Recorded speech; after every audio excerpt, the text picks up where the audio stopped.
Okay guys, Assalamualaikum. Hari saya nak bagi korang 3 poin penting yang korang kena tanya diri korang sebelum kau beli kereta. Tak kisahlah kereta baru ke, kereta second hand ke, tapi 3 poin ni kau kena tanya kat dalam diri kau sebelum kau nak beli kereta supaya kau tak tercedok nanti guys. Poin pertama, kau beli kereta ni untuk apa sebenarnya? Untuk diri kau, untuk keluarga, untuk kegunaan harian ke, nak pergi pakai kerja ke, kau nak pakai untuk lifestyle kau. So kau kena ada point. Kau beli kereta tu untuk apa sebenarnya? Yang kedua, berkenaan dengan bajet. Okay? Bukan setakat bajet bulanan dengan bajet deposit yang kau kena keluar.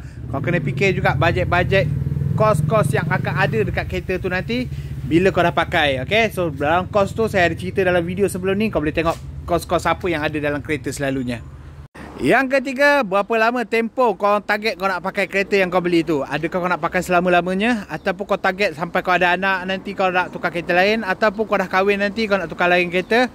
So kau kena letak bajet supaya senang. Bila kau dah ada bajet berapa lama kau nak pakai kereta tu, kau senang nanti nak jual balik kereta tu, kau tahu preparation apa yang kau kena sembal lepas tu. So guys, kalau kau rasa video ni bermanfaat, kongsi dekat kawan-kawan korang yang mana tengah mencari kereta. Okay, nak belum cari kereta yang cantik-cantik, boleh roger saya. Kita ada bagi warranty sehingga 3 tahun. Syahrin Sulaiman di MAF Auto Jalek guys. Assalamualaikum.